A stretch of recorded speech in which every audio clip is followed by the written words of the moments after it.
Bonjour à tous et bienvenue dans cette nouvelle vidéo de déballage de boîtes pour Horror Arkham, le JCE. On continue à voir les cartes truands de la boîte investigateur du cycle Les Clés Écarlates. Et aujourd'hui, avant-dernière vidéo avec des cartes à 0 XP, avec poche dissimulée, tirer et fuir, et je vais prendre ça. Alors la première carte, poche dissimulée. Un événement qui coûte 1, trait, amélioration et illicite, rapide, à jouer uniquement lors de votre tour. Attachez cette carte à un soutien vêtement ou armure que vous contrôlez. Le soutien attaché gagne. Vous avez un emplacement de main ou d'accessoire supplémentaire, vous choisissez, qui ne peut être utilisé que pour contenir un soutien illicite. Ok, alors déjà, ça s'attache à un vêtement ou une armure. Donc, à une de ces cartes. Il y en a beaucoup en gardien. Ah oui, contrairement à ce que l'illustration montre, il n'y a pas que des... Les vêtements... Oui, c'est ça, les vêtements ne sont pas qu'à des emplacements de corps. Les chaussures aussi ont le trait vêtement. Donc voilà, vous avez des armures. Des armures en emplacement de corps. Ah, le brassard de martyr. Pourquoi ? Vêtements ou armure. Ah, le brassard de martyr, c'est un emplacement d'accessoire, tiens, j'avais pas remarqué. Donc en tout cas, vous avez tout ça comme cible. Chez les truands, vous avez la veste de cuir et le manteau élégant. Donc le manteau élégant, on en parlera dans quelques vidéos. Ça vous permet, quand vous gagnez plusieurs ressources lors de votre tour avec des effets de carte joueur, vous l'inclinez, vous avez une ressource supplémentaire. Donc c'est de l'amplification de gain de ressources. La veste en cuir, le classique, rapide, 2 points de vie, occupe un emplacement de corps, et c'est généralement par mois en tout cas, joué en combinaison avec l'Oni Ritter, qui déjà vous fournit un bonus de +1 en force, et vous permet, pour une ressource et une fois par round, de soigner d'un dégât un soutien objet, la veste de cuir, c'est une possibilité, et de soigner l'Oni de une horreur. Donc ce qui fait de votre truand combattant un bon encaisseur de dégâts et d'horreur.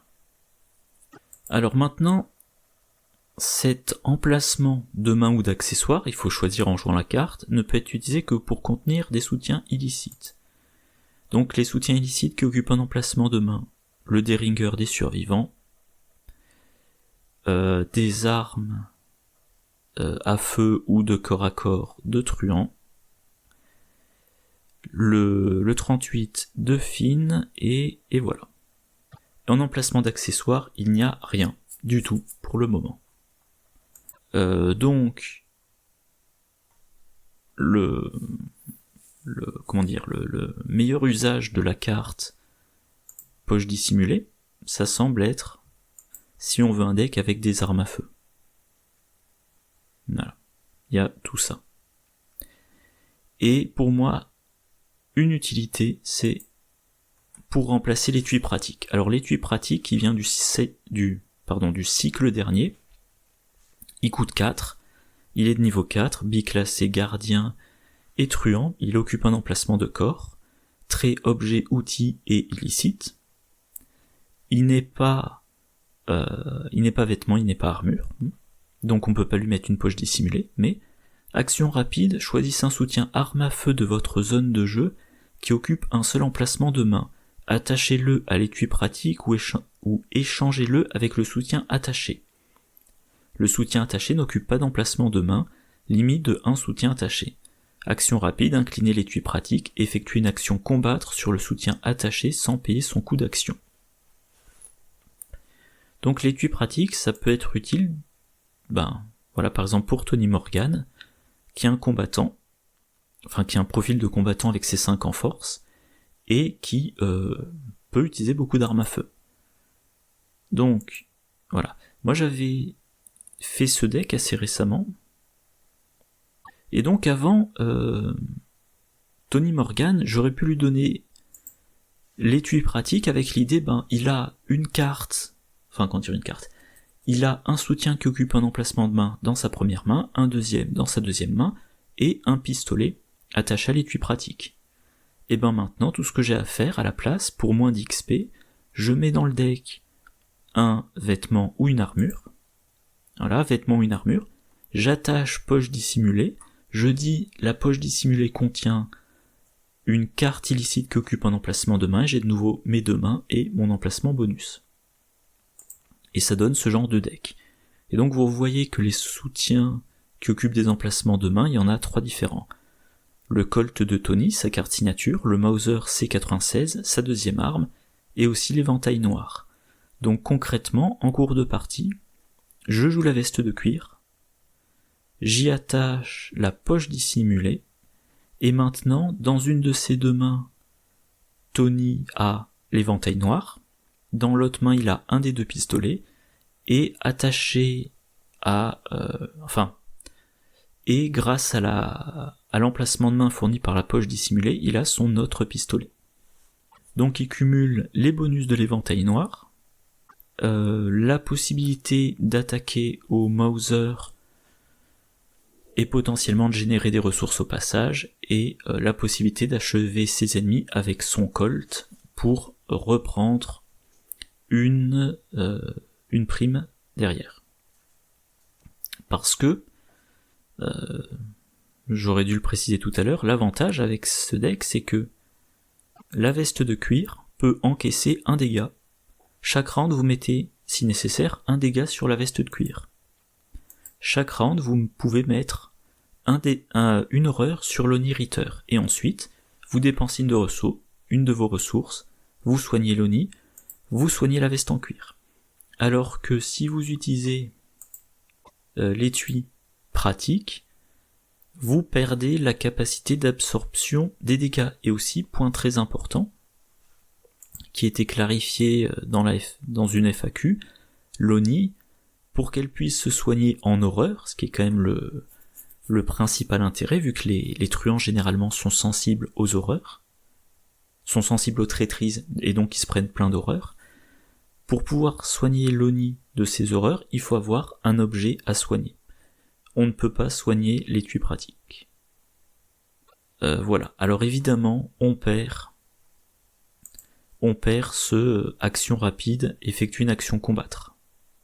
Donc on perd une action de combat, on perd la possibilité de le faire dans n'importe quelle fenêtre d'action rapide, mais bon, à côté de ça, et ben voilà, on a Tony Morgan qui a déjà son action supplémentaire pour attaquer ou engager un ennemi s'il a une prime, et comme vous avez la possibilité d'avoir l'éventail noir en plus de vos 2 armes, dès que vous avez 15 ressources dans votre réserve, vous avez votre action supplémentaire.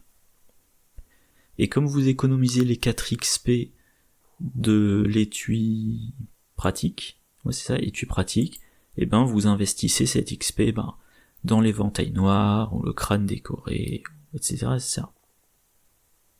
Voilà, ça c'était pour la première carte. Deuxième carte. Ah, je sais pas pourquoi je suis sur la version anglaise.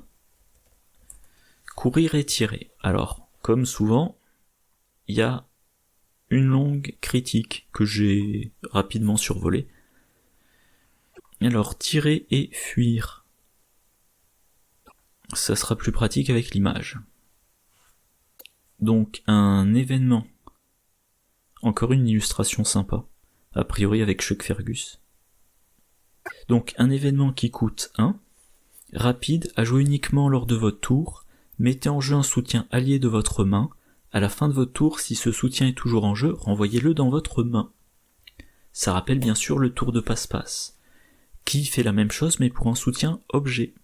Alors à noter que sur la liste des tabous, maintenant, c'est un soutien objet de niveau 0 à 3.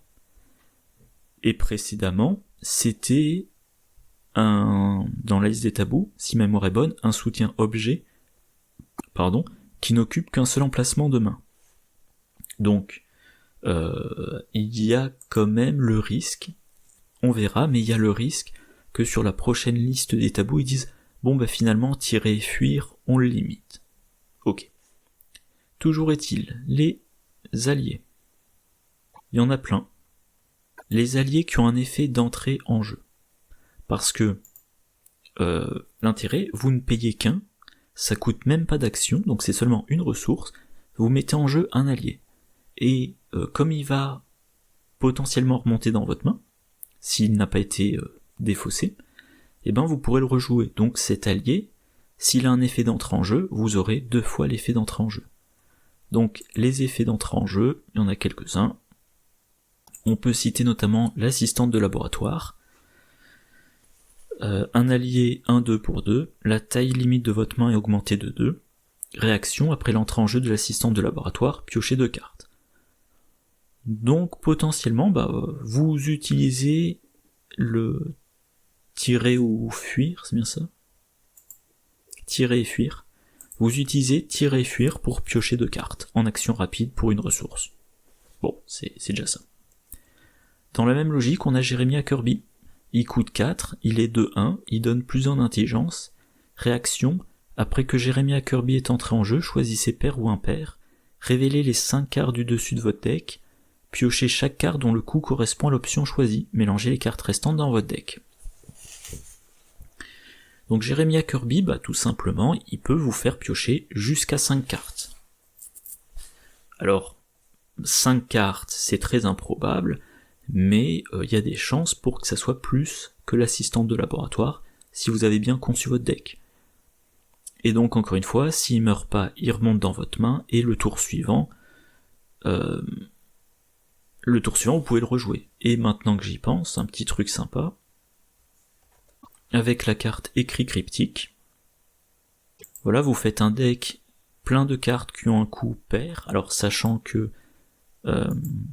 tirer fuir a un coût impair, mais vous jouez ça sur Jeremiah Kirby, vous le mettez en jeu, vous dites pair, vous regardez les 5 cartes, il y a écrit cryptique.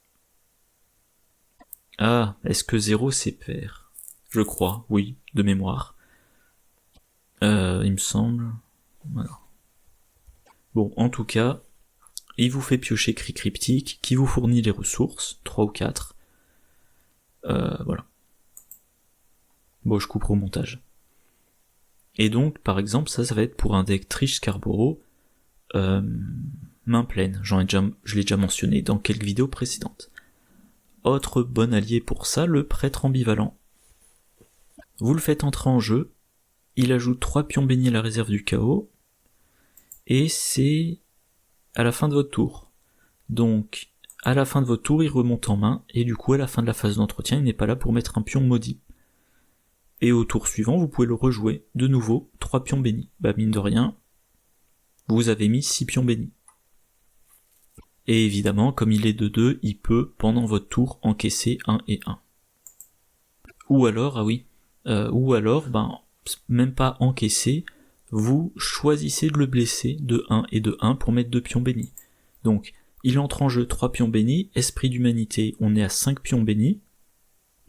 Tour suivant, vous le rejoutez, vous êtes à 8 pions bénis. Et ça vous a coûté 2 ressources et une seule action. Ça pourrait être, par exemple, dans un deck Wendy Adams, si elle choisit de jouer les pions, si elle choisit de faire un deck béni. Avec l'antique traité, qui permet, quand on pioche un pion béni, d'incliner antique traité, dire je ne pioche pas de pion à la suite de celui-ci. Ça peut aussi servir pour tous les alliés qui ont un certain nombre d'utilisations, voilà.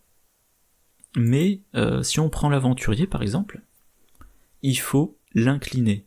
Donc vous le faites entrer en jeu, vous l'utilisez pour gagner une provision, pour gagner une provision ou une munition, il est incliné, vous pouvez plus l'utiliser, et il remonte dans votre tour. Il monte dans votre main à la fin du tour, donc c'est pas exceptionnel. Par contre, si vous faites un deck truand friqué, Grégory Gris, c'est une bien meilleure cible. Donc, tirer et fuir, c'est une action rapide. Avant votre première action, vous jouez ça. Grégory Gris, il a 9 ressources, et de base, vous avez le droit à 3 actions.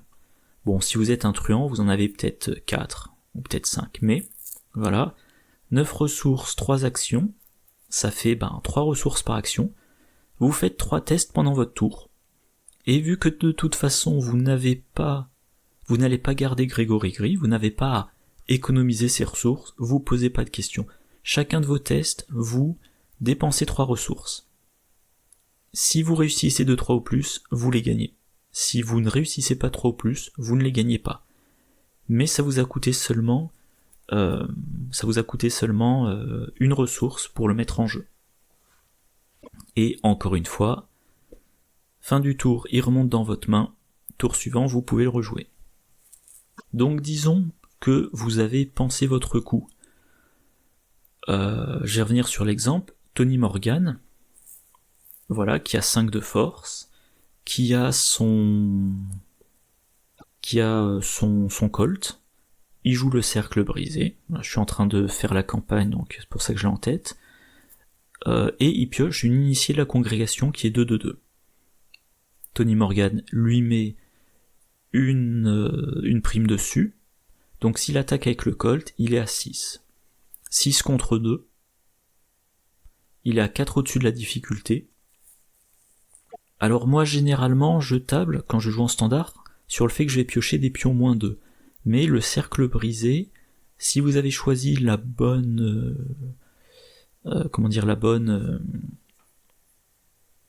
la bonne intro, vous avez des pions spéciaux qui donnent seulement moins 1. Donc il doit y avoir pas mal de moins 1, vous tentez votre chance. Vous tentez votre chance, vous dites, voilà. C'est pas un bon exemple. Oui, enfin, c'est pas l'exemple idéalement. En tout cas, voilà, vous êtes à 6 contre 2. Vous dites, je mise 3 ressources. Vous piochez le moins 1, vous avez de la chance, vous avez vos 3 ressources. Ensuite, vous dites, vu que j'ai 3 d'intelligence de base et que je suis dans un lieu qui a une valeur occulte de 1, je fais mon enquête. Donc je suis à 2 au-dessus, mais j'ai mon relation influente de niveau 3 que je vais utiliser, et mettons que dans ma ressource de réserve, j'ai 8 ressources, parce que j'ai dépensé pas mal d'actions à gagner des ressources, et que je viens de gagner 3 ressources de Grégory Gris et une de la prime. Donc, j'enquête, 3 de base, le plus 2 de relation influente, 5 contre 1. Je pioche un pion, c'est un 0. Donc voilà, j'ai réussi de 4, donc je prends mes 3 ressources. Maintenant, je dépense 2 ressources, je redresse relation influente de niveau 3, même chose, je le réutilise. J'ai toujours un bonus de plus 2, donc j'enquête à 5 contre 1. Je pioche un moins 3, j'ai réussi mon enquête, donc j'ai l'indice, mais j'ai pas réussi de 3. Donc j'ai pas les 3 ressources de Grégory Gris. Fin de mon tour, il remonte dans ma main. Donc, l'utilisation de Grégory Gris a marché 2 fois, j'ai gagné 6 ressources. Et il a fallu que je dépense une ressource pour le faire entrer en jeu, donc ça fait quand même un bénéfice de 5 ressources. Et voilà, ça fait un bénéfice de 5 ressources, et le tour d'après, je rejoue Grégory Gris. Alors par contre, quand je l'ai rejoué, évidemment, je vais être plus prudent, je vais me dire, il n'y a pas d'urgence, donc là, je vais peut-être plutôt miser 1 ou 2 ressources à chacune de mes actions. Mais, voilà, un bénéfice de 5 ressources en début de campagne, en début de scénario et en début de campagne, quand on joue un deck friqué, vous rajoutez la ressource de l'entretien, ça fait 6 ressources, donc vous avez augmenté de 1 votre bonus de relation influente, et vous avez aussi les ressources pour redresser une fois relation influente. Bien évidemment, la carte sera très intéressante dans un deck Charlie Kane, si il choisit comme une de ces 2 classes truand. Parce que, vu que Charlie Kane a de base 4 emplacements d'alliés, on va mettre dans son deck beaucoup d'alliés, probablement 4 alliés, de mon point de vue, au moins 4 alliés, probablement chacun en 2 exemplaires, donc beaucoup de cartes alliées dans le deck, de grandes chances de pouvoir jouer, tirer et fuir à un moment donné. Voilà. Et puis on fait entrer en jeu un allié qui a les icônes qui nous intéressent pour booster le prochain test. L'allié incliné, s'il donne un bonus passif, on a le bonus passif jusqu'à la fin du tour, et je vais y arriver. et puis voilà, et puis à la fin du tour, on le reprend en main, et au tour suivant, on voit si on veut le rejouer ou si on veut en jouer un autre. Pourquoi il y a ça ici? Ok, je vois. Trousse de cambrioleur, ça doit être lié à ce que je disais sur Grégory Gris, voilà, relation influente, sur les decks friqués. Et enfin, une carte qui est intéressante aussi, avec tirer et fuir, c'est demander un service. Pourquoi? Alors, la carte vous coûte une action et une ressource, vous choisissez un allié que vous contrôlez, vous le renvoyez dans votre main, et vous cherchez un soutien allié parmi les 9 cartes du dessus du deck que vous jouez en réduisant de X son coût, où X c'est le coût du soutien allié que vous avez renvoyé dans votre main. Et ben, ça se combine, c'est-à-dire que vous allez utiliser tirer et fuir pour mettre en jeu le soutien allié le plus cher que vous avez en main. Éventuellement, vous utilisez tout ce que peut vous offrir ce soutien allié. Dernière action de votre tour, vous jouez demander un service. Donc, allez, au hasard, vous mettez en jeu l'aventurier, vous l'utilisez pour donner une munition à votre pistolet, puis vous jouez demander un service, vous le renvoyez dans votre main, vous regardez les 9 cartes du dessus de votre deck et vous trouvez les renforts de l'agence. Normalement il coûte 7, mais comme vous avez renvoyé l'aventurier qui coûte 4 dans votre main, ça ne vous coûte plus que 3. Donc vous avez fait un bénéfice. Alors, il faut quand même payer les événements. Donc c'est pas un truc à faire à la légère, il faut avoir d'abord un intérêt à rentrer le premier allié en jeu. Je reviens à Grégory Gris. Voilà, mettons que vous êtes un truand avec 4 actions. Début de votre tour, vous faites entrer en jeu Grégory Gris. Action 1, 2 et 3, vous faites des tests, vous essayez de l'essorer, d'en retirer un maximum de ressources. Mettons que vous réussissez à en avoir 6. Voilà. Ensuite, vous jouez demander un service. Vous le renvoyez dans votre main. Vous trouvez un renfort de l'agence. Vous dites, je n'ai plus à payer que 4. Et vous avez renfort de l'agence en jeu. Et vous avez Grégory Gris en main. Donc sur votre tour, vous avez payé 1, puis 4, donc vous avez payé 6. Grégory Gris vous a fourni 6. Voilà. Et vous avez renfort de l'agence en jeu. Voilà. Et donc voilà pour la deuxième carte. Je disais donc, troisième carte, je vais prendre ça, un événement qui coûte 0. Trait, ruse, amélioration et illicite. Rapide, à jouer quand vous échappez avec succès à un ennemi humanoïde ou quand vous enquêtez avec succès. Jouez un soutien objet de votre main en réduisant son coût de X, X étant égal au nombre de points de réussite. Attaché, je vais prendre ça à ce soutien, le soutien attaché gagne illicite. Oula, mon ordinateur mouline un petit peu. Donc, dans quel ordre voir ça? Alors c'est rapide. Pour le jouer, il faut soit échapper à un ennemi spécifiquement humanoïde. Alors des ennemis humanoïdes, il y en a quand même beaucoup, il y a notamment tous les cultistes.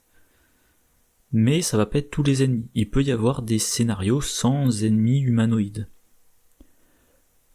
Tiens, je pense par exemple à la civilisation oubliée. Souvent on a affaire à des serpents. Par contre, quand vous enquêtez avec succès.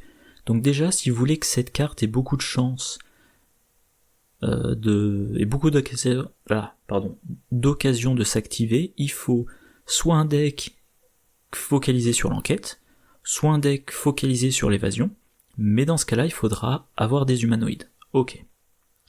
Quel est l'effet? Ça vous permet de jouer un soutien objet. Je suis en train de me dire... Ouais, je pense que j'ai oublié un truc. Alors déjà, la carte, vous la jouez en action rapide, donc ça vous coûte pas d'action, ça vous coûte pas de ressources, et ça vous permet de jouer un soutien objet. Donc c'est du gain d'action. Mais en plus de ça, vous pouvez économiser des ressources, si vous avez réussi largement votre évasion. Ou votre enquête. Et enfin, bon, le soutien illicite, c'est un peu secondaire. Alors déjà, si vous voulez une grosse réduction, il faut réussir largement.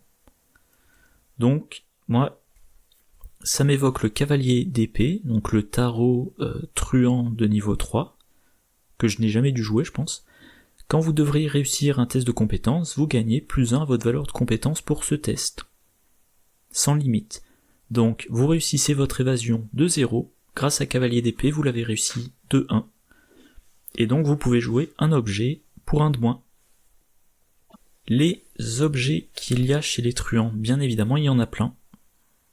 Voilà. Donc, je vais pas les lister. Ouais, j'en parlerai plus tard. À noter la poche dissimulée dont je parlais tout à l'heure, qui donne un emplacement de main ou d'accessoires, mais uniquement pour un soutien illicite. Les truands ont beaucoup d'objets qui occupent un emplacement d'accessoires. Et ben, avec « je vais prendre ça », votre accessoire, vous le rendez illicite, et maintenant, il peut entrer dans votre poche dissimulée. Tout à l'heure, je disais, il n'y a pour le moment aucun accessoire illicite.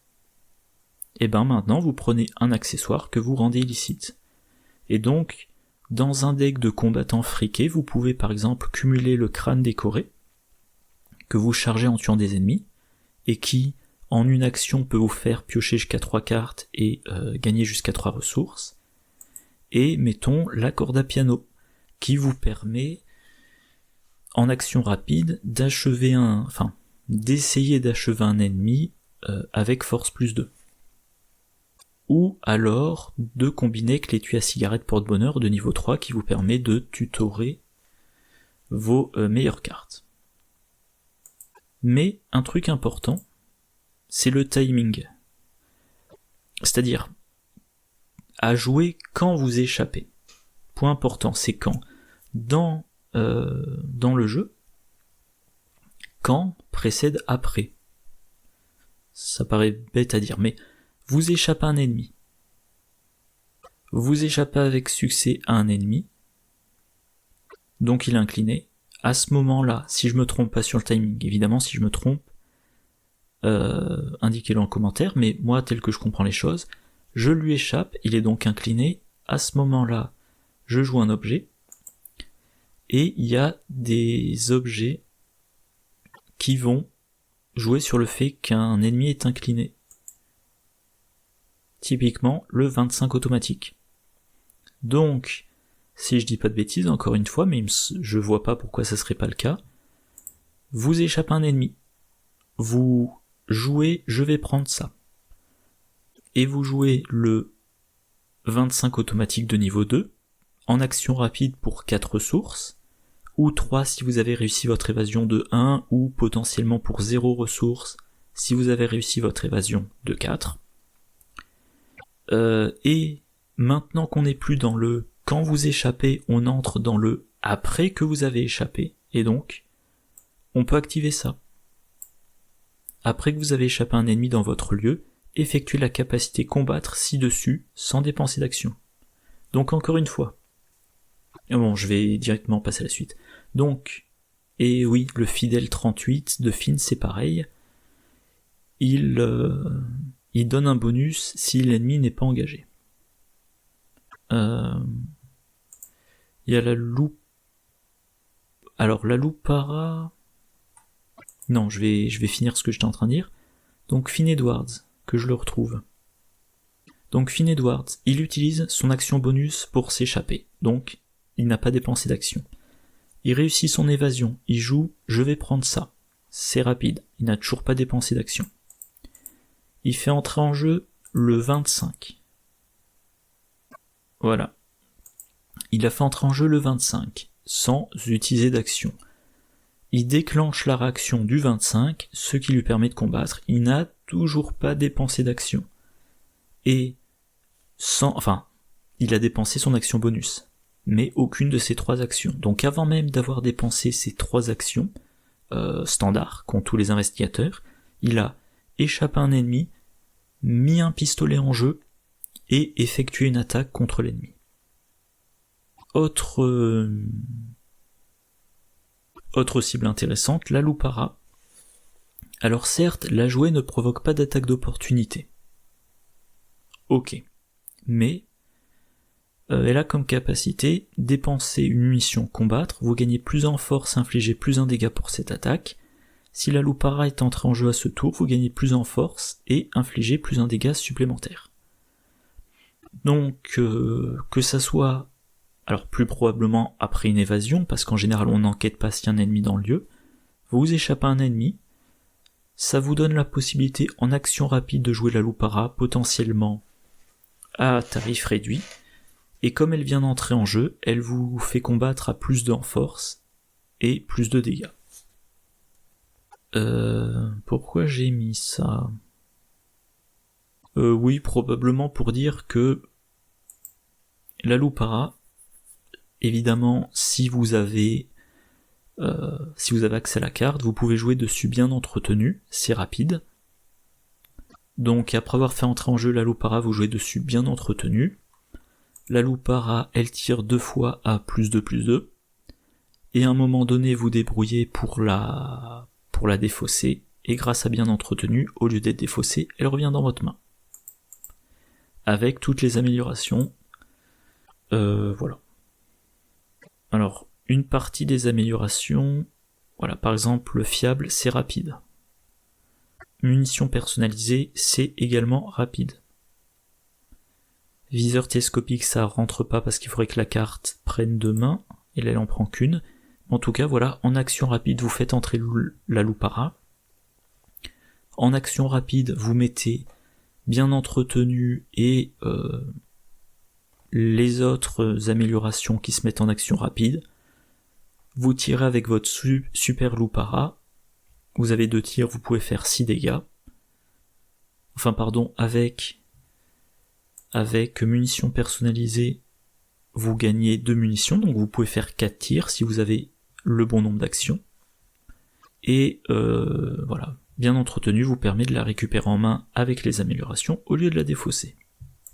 Comme je disais, c'est intéressant pour Finn Edwards, qui est quand même un spécialiste de l'évasion et qui peut faire évasion plus combat. C'est aussi très bien pour Trish. Alors à noter, Trish, elle a une compétence qui permet d'échapper automatiquement.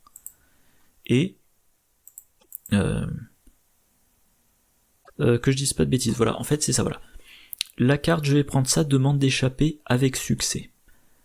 Quand on fait une évasion automatique, ce n'est pas une évasion avec succès. Pour que ça soit avec succès, il faut qu'il y ait eu un test et que le test ait été réussi. Donc Trish ne pourra jouer la carte que si elle fait une tentative d'évasion.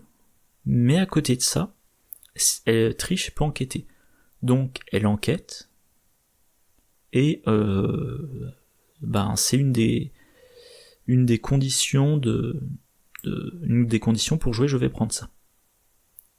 Et donc pareil, elle enquête, alors potentiellement elle se prend une attaque d'opportunité, elle gagne son indice, en gagnant l'indice, elle incline l'ennemi, elle joue je vais prendre ça, elle fait entrer une arme, par exemple la Lupara, et maintenant elle achève l'ennemi. Voilà, Winifred Abamok, très bonne en évasion, Montré Jack, très bon en évasion. Bon par contre lui il n'a pas accès aux cartes truands de niveau 1 à 5. Mais il pourrait s'en servir pour... Alors Montré Jack qui est aussi bon en enquête et qui peut éventuellement utiliser son évasion, son agilité, pour les enquêtes. Mais si il utilise la carte avec l'idée j'ai un ennemi achevé, lui peut-être que la meilleure cible ça serait le lexique occulte. J'en ai parlé il y a peu, me semble-t-il. Oui voilà, dans ma dernière vidéo sur les cartes chercheurs, le lexique occulte peut faire énormément de dégâts sans test. Mandy Thompson aussi y a accès. Je sais plus pourquoi j'y pensais pour elle. Je sais plus. Bon, en tout cas, Mandy Thompson, si on choisit comme classe secondaire truand, elle peut utiliser la carte. Et je sais pas, peut-être que ça lui permettra de jouer le vieux grimoire. Voilà. Bon bah c'est tout ce que j'avais à dire sur cette vidéo, comme d'habitude j'espère que ça vous a intéressé. Prochaine vidéo, les 3 dernières cartes truands de niveau 0. Et moi d'ici là je vous souhaite une bonne journée, une bonne soirée, de bonnes parties, et je vous dis à la prochaine, au revoir.